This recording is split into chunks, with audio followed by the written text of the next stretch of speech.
Hello and welcome dear students to the notebook class.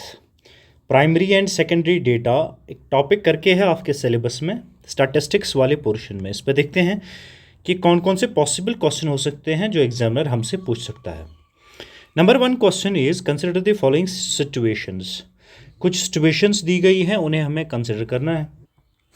Statement पहला है हमें बताना क्या है, पहले क्वेश्चन देख लेते हैं। Eight which stage do the collected interview responses become secondary. कुछ तो सिचुएशंस हैं, इसमें हमने बता देना कि जो इंटरव्यू है किस स्टेज पे ये collected interview responses secondary data बन जाते हैं। ठीक है, आज हम फिर तो हम पहले स्टेटमेंट देख लें, सिचुएशंस देख लें। पहली सिचुएशन क्या है?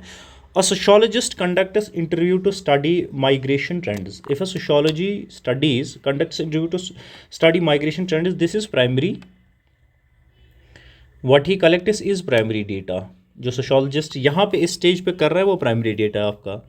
दूसरा, the same sociologist later compares findings with census 2011 migration tables. So यहाँ पे सोशोलॉजिस्ट क्या कर रहा है, जो उसने अब डेटा, ये प्राइमरी डेटा कलेक्ट किया है, अब ये कलेक्टेड डेटा इसके लिए बना है। ठीक है, ये जो कलेक्टेड डेटा है ये अब सेंसस 2011 के डेटा से ये मैच कर रहा है, कंपेयर कर रहा है। ठीक है, अब इस स्टेज पे डियर स्टूडेंट जो इसने अब ये डेटा कलेक्ट किया, ये यहाँ पे सेकेंडरी डेटा बन जाता है। क्या बन जाता है? यहाँ पे पॉइंट 2 पे ये सेकेंडरी डेटा बन जाता है। थर्ड स्टेज पे आ जाते हैं, कन्फ्यूजन कोई नहीं होना चाहिए। यहाँ पे इसने इंटरव्यू कर लिया, प्राइमरी डेटा कलेक्ट कर लिया, अब इसके पास ये डेटा है। Now he is using the same data, collected data, to compare this with the data given in the census 2011 migration tables के साथ सेंसस 2011 में जो सर्विस है उसके साथ कंपेयर करा। अभी कंपैरिजन के लिए अपना ऑलरेडी कलेक्टेड डेटा यूज कर रहा है, विच मीन्स इस स्टेज पे तो ये सेकेंडरी डेटा बन जाएगा। तीसरे स्टेज पे another researcher uses the sociologist published report for policy analysis. तो यहाँ पे भी अब ये सेकेंडरी डेटा हो जाता है, सेकेंडरी डेटा हो जाता है फॉर दिस पर्टिकुलर रिसर्चर। ठीक है, सो हमारा जो 2 एंड 3 है, इन स्टेजेस में हमारा जो प्राइमरी डेटा है सोशोलॉजिस्ट का कलेक्टेड, जो इंटरव्यू से रिस्पॉन्स कलेक्ट किए हैं, ये 2 और 3 में क्या हो जाता है, ये सेकेंडरी डेटा बन जाता है। ये हमने पॉइंट याद रख लेना है। ठीक है, और coming to the, I hope कि ये क्वेश्चन क्लियर हो गया होगा, आंसर भी आपको मिल गया होगा। दूसरे क्वेश्चन पे हम आ जाते हैं, देख लेते हैं कि एग्जामिनर ने कैसे क्वेश्चन दिया है। The question dear students is, which one of the following most accurately distinguishes suitability from reliability in secondary data? Secondary data में जब हम बताते हैं कि सूटेबिलिटी ऑफ डेटा क्या होती है, रिलायबिलिटी ऑफ डेटा क्या होती है, सूटेबिलिटी क्या होती है, रिलायबिलिटी, और इनमें डिफरेंस क्या है वो हमने देख लेना है। पहले ऑप्शन पे आ जाते हैं, सूटेबिलिटी रेफर्स टू करेक्टनेस। ठीक है, तो गलत है। रिलायबिलिटी रेफर्स टू रिलेवेंस, ये ठीक है। रिलायबिलिटी मीन्स, ठीक है, रिलायबिलिटी का मतलब रिलेवेंस भी नहीं होता। रिलायबल मीन्स कि इफ़ इट इज़ ट्रस्टवर्दी। ठीक है, the data can be used और नॉट, ठीक, वो है। पहला ऑप्शन तो आपका सही नहीं है और ये डिफ्रेंशिएट भी नहीं कर पा रहा है सही से सूटेबिलिटी और रिलायबिलिटी को। दूसरा देख लेते हैं, suitability refers to relevance to objectives. बढ़िया लिखा है, बहुत बढ़िया लिखा है। जो सूटेबिलिटी है it means relevance to, it refers to the relevance to objectives. ये स्टेटमेंट आपका सही है, पहले तो आप ये देख के चलें। ठीक है, ये यहाँ तक तो सूटेबिलिटी की डेफिनेशन लिखी है। Reliability refers to the accuracy of source. बिल्कुल, रिलायबिलिटी मतलब ही ये होता है accuracy to the source. So option B of का सही है, आंसर टू द क्वेश्चन है, जो डिस्टिंग्विश कर पाता है बिटवीन सूटेबिलिटी एंड रिलायबिलिटी। ठीक है, और ये बताता भी है suitability refers to relevance to the objective and reliability refers to the accuracy of source. ये दोनों चीज़ें ठीक है। सूटेबिलिटी का डियर स्टूडेंट्स मतलब है सूटेबिलिटी जब आप कहते हैं as far as data is concern और specially secondary data is concern, ये बोलता है कि वेदर जो हमारा डेटा है, whether the data is fit the objective of the study, objective of the study. जो सूटेबिलिटी मतलब कि जो स्टडी हम कर रहे हैं उसके लिए जो हम डेटा उठा रहे हैं, सेकेंडरी सोर्स ऑफ डेटा उठा रहे हैं, क्या ये उसके लिए फिट है, सही है। ठीक है, ये हमने देखना है। रिलायबिलिटी क्या बताता है?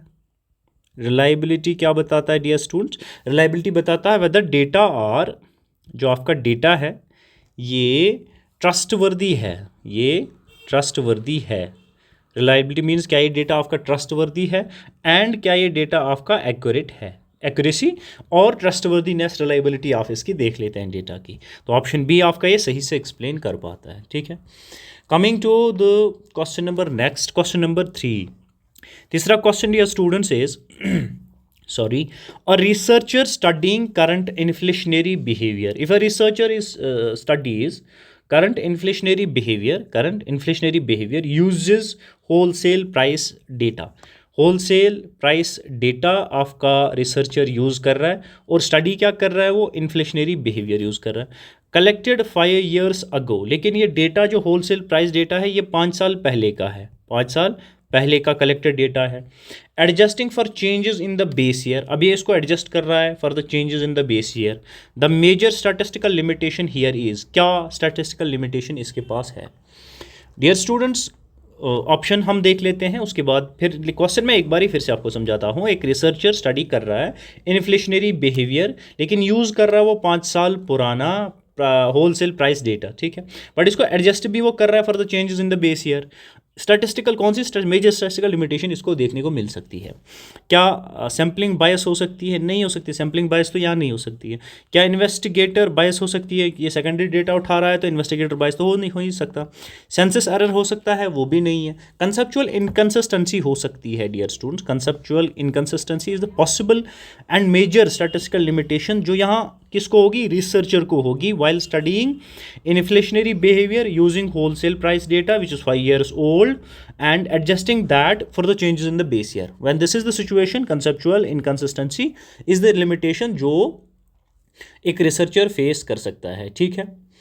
अगर आप ओल्ड होलसेल प्राइस इंडेक्स का डेटा यूज़ करते हैं विदाउट एडजस्टमेंट, ये क्या करता है, ठीक है, सॉरी यहाँ पे मैं विद एडजस्टमेंट बोल रहा था, यहाँ पे विदाउट एडजस्टमेंट है, विदाउट एडजस्टमेंट। अगर आप होलसेल प्राइस इंडेक्स का डेटा स्टडी कर रहे हैं या कोई भी रिसर्च स्टडी कर रहा है but without adjusting base year, without adjustment of base year, ठीक है, without adjustment of base year, तब क्या प्रॉब्लम हो सकती है, तब जाके कंसेप्चुअल इनकंसिस्टेंसी हो सकती है। नॉन कंपैरेबल एस्टिमेट्स आपके आ जाएंगे, नॉन कंपैरेबल एस्टिमेट्स आपके आ जाएंगे, ठीक है। एंड जो डिस्टॉर्टेड इंटरप्रिटेशन हो सकती है, जो इंटरप्रिटेशन आप करने वाले हैं वो डिस्टॉर्ट पूरी की पूरी हो जाएगी, डिस्टॉर्टेड इंटरप्रिटेशन ऑफ डेटा हो जाएगी। Why, because you are not adjusting without adjusting change in the base year, base year में आप वो एडजस्टमेंट चेंजेस, रिक्विजिट चेंजेस नहीं कर रहे हो, ठीक है। Coming to the question number next, question number 4 पे आ जाते हैं। The question number 4 dear students is consider the following statements, हमने बता देना है कौन सा स्टेटमेंट सही है और स्टेटमेंट करेक्ट स्टेटमेंट हमें बताना है। Secondary data collected for administrative purpose may not suit analytical research objectives. Dear students, ये बोल क्या रहा है, जो administrative data है they are often collected for government taxation, registration etc. जो भी government administrative purpose के लिए हम data collect करते हैं they are often collected for governance, taxation, registration etc. but not research purpose. हम उसे usually research purpose के लिए तो कलेक्ट नहीं करते हैं, ठीक है। तो सही हो सकता है, क्या होता है कि ये डेटा जो गवर्नमेंट कलेक्ट करती है for governance, for taxation, for policy making, for registration extra, वो दैट में नॉट, यहाँ मे का यूज़ किया है, that may not suit analytical research objectives. ये सही है स्टेटमेंट हमारा, this is the correct statement. Coming to the, क्योंकि हमें बताना ही नहीं है ना कि करेक्ट स्टेटमेंट कौन है और इनकरेक्ट कौन है। नंबर नेक्स्ट पे आ जाते हैं। Primary data are necessarily free from non sampling error, से गलत है। जो हमारा प्राइमरी डेटा डियर स्टूडेंट्स है that can suffer from, primary data है, प्राइमरी डेटा की अगर हम बात कर रहे हैं, प्राइमरी डेटा स्टेटमेंट बोल रहा है कि that is free from sampling errors, लेकिन हम बोल रहे हैं कि स्टेटमेंट गलत है। क्यों? क्योंकि जो हमारा प्राइमरी डेटा है that can also suffer from, किस चीज़ से सफ़र कर सकता है। एक तो नॉन रेस्पॉन्स से सफ़र कर सकता है, response which is a sampling error, ठीक है। मेजरमेंट एरर से हमारा प्राइमरी डेटा सफ़र कर सकता है, ठीक है। एंड एट टाइम्स इंटरव्यू बायस भी हो जाता है, इंटरव्यू बायस से भी हमारा सफ़र कर सकता है ये primary data. And recording mistake हो सकती है, रिकॉर्डिंग मिस्टेक्स भी हो जाती हैं कभी कभार इन्वेस्टिगेटर से। रिकॉर्डिंग मिस्टेक हुई तो यहाँ से सिंपलिंग एरर होने के चांसेस हो जाते हैं। सो हम ये नहीं कह सकते कि जो हमारा प्राइमरी डेटा है that is free from, completely free from sampling error. हो जाता है सैम्पलिंग एरर कभी कभार, और कैसे हो सकता है, नॉन रेस्पॉन्स से, मेजरमेंट एरर्स हो सकते हैं, इंटरव्यू बाइस हो सकता है, और रिकॉर्डिंग मिस्टेक की वजह से हो सकता है। ठीक है, तो स्टेटमेंट 2 हमारा गलत है। कैसे गलत है, हमने थोड़ी बहुत अपनी समझ भी इसके रिगार्डिंग बढ़ा ली। आ जाते हैं स्टेटमेंट 3 पे। The same data set can simultaneously, जो सेम डेटा सेट है that can simultaneously function as a both primary and secondary data depends upon context. ये मैं आपको यहाँ पे, ये तो स्टेटमेंट सही है। आपको बता दूं डियर स्टूडेंट्स, डेटा हम किस कॉन्टेक्स्ट में यूज़ करते हैं, कॉन्टेक्स्ट में यूज़ करते हैं, वही कॉन्टेक्स्ट हमें बताता है कि ये डेटा हमारा प्राइमरी डेटा हुआ, ये प्राइमरी है या सेकेंडरी है, या ये प्राइमरी डेटा है या सेकेंडरी डेटा है। ठीक है, कॉन्टेक्स्ट डिसाइड कर रहा है, डेटा इटसेल्फ डिसाइड नहीं करेगा कि वो प्राइमरी है कि सेकेंडरी है, किस कॉन्टेक्स्ट में हम उसको यूज़ कर रहे हैं वो डिसाइड कर लेता है। तो हमारा पहला स्टेटमेंट और तीसरा स्टेटमेंट सही है, बाकी दूसरा स्टेटमेंट सही नहीं, क्यों नहीं है वो भी हमने देखा है। हम आ जाते हैं अगले क्वेश्चन पे। आपके स्क्रीन्स के सामने क्वेश्चन है कि which one of the following would be the strongest justification for rejecting secondary data in a national level policy study. अगर हमें सेकेंडरी डेटा को रिजेक्ट कर रहे हैं for using in the national level policy study, then what would be the justification, strongest justification? One of them, as A, B, C, D are given, one of them would be the justification, rather strongest justification. Yes, कौन सी justification हो सकती है? Because the secondary data lack comparability due to changing definition over time. जो रिलाइबिलिटी secondary data की होती है, हम उस पर सूटेबिलिटी उसकी जो होती है वो नहीं हो, वो सूटेबिलिटी ख़त्म हो जाती है, या वो सूट नहीं कर पाता। जो सूट सेकेंडरी डेटा है वो over the time over the period जो है, ओवर द टाइम वो सेकेंडरी डेटा जो हमारे पास अब है कलेक्टेड डेटा, वो शायद सूट नहीं करेगा। ठीक है, आज से 5 साल पहले, 10 साल पहले डेटा कलेक्ट किया है, 10 साल के बाद हम उसे यूज़ कर रहे हैं as it is in the national level policy making, वो नहीं करेगा, बिकॉज कंपैरेटिबिलिटी नहीं उसमें नहीं होती है। ठीक, हम उसे कंपेयर नहीं कर सकते, सूटेबिलिटी उसमें नहीं होती हो सकती है। क्यों? क्योंकि ओवर द पीरियड बहुत सारे जो क्राइटेरियाज होते हैं उनकी डेफिनिशन, उनका इटसेल्फ क्राइटेरिया जो है, थ्रेशहोल्ड है, मिनिमम जो हमने क्राइटेरिया रखा है, मैक्सिमम क्राइटेरिया रखा है, ठीक है, कोई रेंज रखी है, वो सारी नॉट सारी चीज़ें और बहुत सारी चीज़ें चेंज हो जाती है ओवर द पीरियड। ठीक है, दैट इज़ वाई कि ऑफ जो सेकेंडरी डेटा है वो लैक करता है comparability, suitability due to changing definition over time. That's why कि आप उसे पॉलिसी मेकिंग में, नेशनल लेवल पॉलिसी मेकिंग में यूज़ नहीं कर सकते। This is the strongest justification. ठीक है, coming to the question number next dear students, हम आ जाते हैं क्वेश्चन नंबर 6 पे। Question number 6 is in statistical methodology a source error in secondary data most likely arise due to. Dear students, statistical methodology में source error जो है secondary data में कैसे मोस्ट लाइकली अराइज हो सकता है? It arises due to use of data collected by agencies with differing standards and objectives. जब आप यूज़ करते हो data which is collected by agencies with differing standards, उनके स्टैंडर्ड्स अलग होते हैं, ऑब्जेक्टिव्स अलग होते हैं, बट उस डेटा को आप फिर भी यूज़ करते हो, तब क्या होता है? सोर्स एरर हो सकता है सेकेंडरी डेटा की जब हम बात करते हैं। ठीक है, डिफरेंट एजेंसीज़ ने दे में यूज़, उन्होंने जो उसी डेटा को कलेक्ट किया है उन्होंने डिफरेंट डेफिनेशंस, उन्होंने जो डेफिनेशन यूज़ की है वो अलग होगी, आपकी डेफिनेशन अलग है। उन्होंने जो मेथडोलॉजीज़ यूज़ की होंगी इस डेटा कलेक्शन में, आपको लगती कुछ और है लेकिन डेटा आप फिर भी वही यूज़ करें, वही secondary data.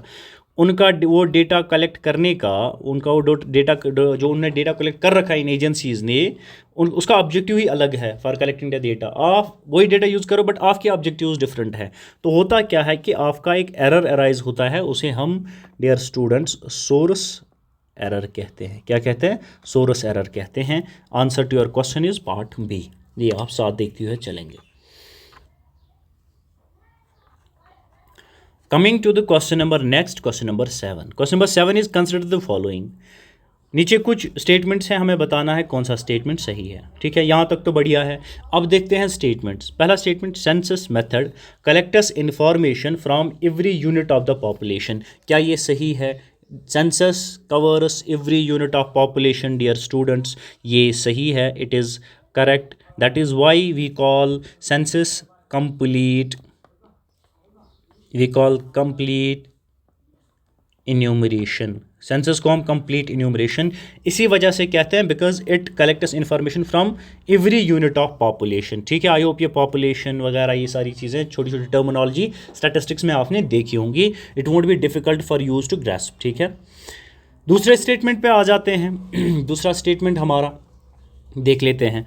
Sample survey always produce less accurate result than census investigation. जो सैम्पल सर्वे आप करते हैं, ये बोल रहा है कि ऑलवेज प्रोड्यूस करता है less accurate result than census investigation. Dear students, ये स्टेटमेंट गलत है.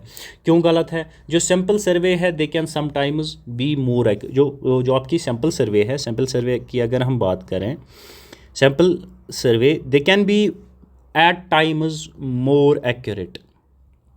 They can be at times more accurate, they can be at times more efficient. ये ज़रूरी नहीं है कि हमेशा अल्फाज को मैं इसलिए बार बार इंसर्कल कर रहा हूँ, ये हमेशा सही नहीं है कि सैम्पल सर्वे लेस एक्यूरेट डेटा रिजल्ट आपको दे देंगे देन सेंसस इन्वेस्टिगेशन. ठीक है, आ जाते हैं तीसरे स्टेटमेंट पे.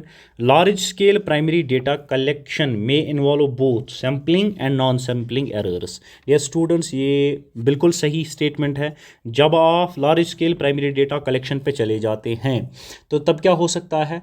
लार्ज सर्वेज में face both sampling errors, they may face both sampling errors as well as non sampling errors. ठीक है, फॉर एग्जांपल जैसे मैंने इससे पहले भी क्वेश्चन में आपको बताया है, आपकी रिकॉर्डिंग मिस्टेक्स हो सकती हैं. ठीक है, रिकॉर्डिंग मिस्टेक्स हो सकती हैं आपकी, वो आपके साथ कोई प्रॉब्लम हो सकता है. इन्यूमरेटर बायस हो सकता है, प्रोसेसिंग एरर हो सकता है. दीज आर सर्टन एरर्स जो सैम्पलिंग नॉन सैम्पलिंग एरर्स हैं वो हो सकते हैं. तो ये स्टेटमेंट भी सही है. 1 और 3 आपका सही है, ये आंसर है आपके इस क्वेश्चन का. क्वेश्चन और एक दिखाते हैं आपके स्क्रीन के सामने जो एग्जामिनर आपको दे सकता है. क्वेश्चन नंबर 8 है. द क्वेश्चन है कि which one of the following situation best illustrates the economy principle in statistics. There is a principle called economy principle. ठीक है, इकोनॉमी प्रिंसिपल एक प्रिंसिपल है, हमने बता देना है कि ये इकोनॉमी प्रिंसिपल इन स्टैटिस्टिक्स में बेस्ट क्या नीचे ऑप्शंस में से कौन सा बेस्ट ऑप्शन जो इलिस्ट्रेट करता है, एक्सप्लेन करता है what is this economy principle. ठीक है, तो नीचे हम पढ़ लेते हैं, देखते हैं. डियर स्टूडेंट्स, इकोनॉमी प्रिंसिपल क्या होता है आपको बताते हैं.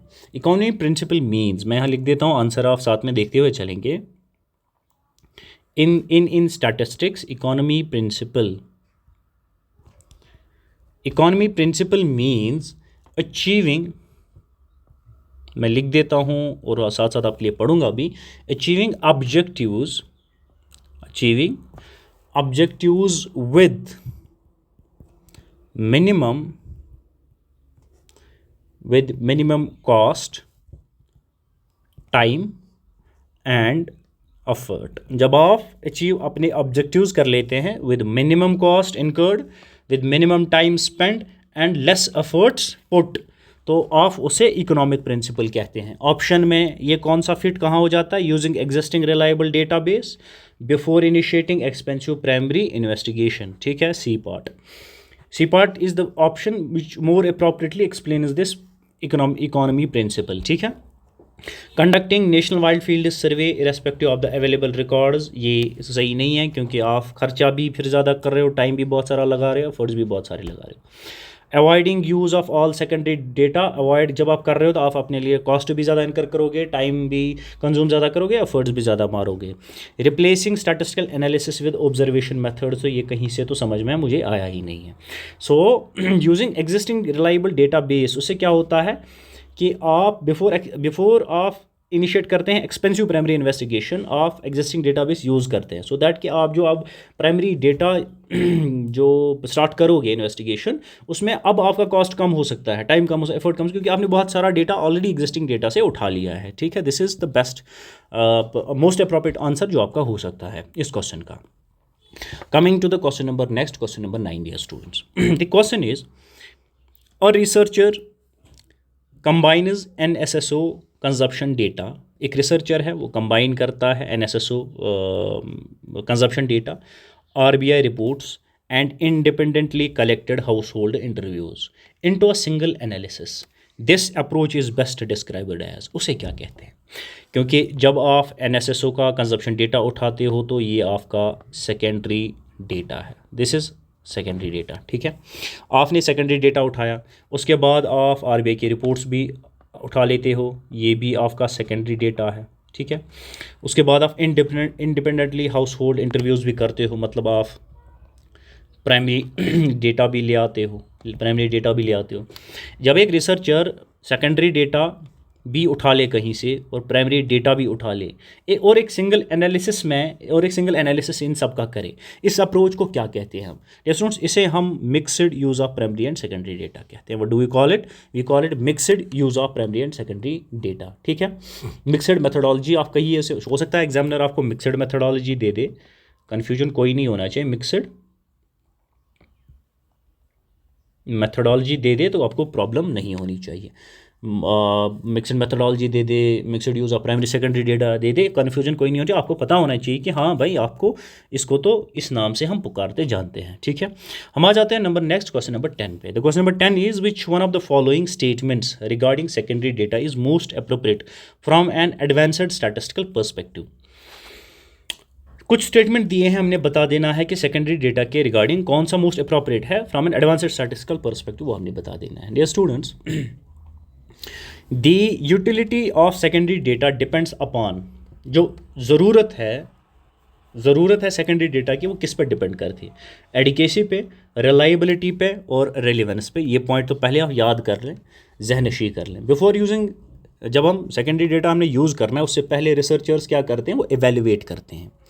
Before using, dear students, before using secondary data, what researchers do? They evaluate. What do they evaluate? वो क्राइटेरिया देख लेते हैं कि हम जो ये सेकेंडरी डेटा उठाएंगे इसकी एडिकेसी देख लेते हैं। ठीक है, विच मीन्स कि is the data, adequacy means is the data sufficient, क्या ये डेटा सफिशेंट है जिसको ये ले रहे हैं सेकेंडरी डेटा को? दूसरा क्या देखेंगे?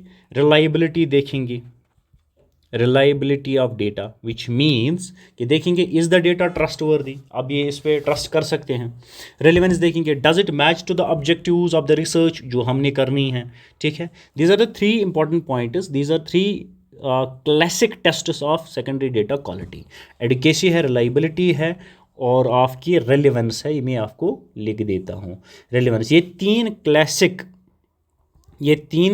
क्लासिक टेस्ट्स है ऑफ सेकेंडरी डेटा क्वालिटी। आपने सेकेंडरी डेटा क्वालिटी चेक करनी है, सेकेंडरी डेटा की जो आपने क्वालिटी चेक करनी है, तो this is the classic test. 3 चीज़ें आप उठा लेते हैं। एडिकेसी, डेटा आपके लिए सफिशेंट है, रिलायबिलिटी, ट्रस्टवर्दी है, रेलिवेंस है, क्या ये आपके ऑब्जेक्टिव्स को मैच करता है, वो आपने देख लेने हैं। तब जाके आप सेकेंडरी डेटा, उस सेकेंडरी डेटा की तरफ जाते हैं, उसको उठाते हैं अपनी रिसर्च के लिए। ठीक है, the utility of secondary data depends upon adequacy, reliability and relevance. ये 3 classic, this is classic test to check the quality of secondary data.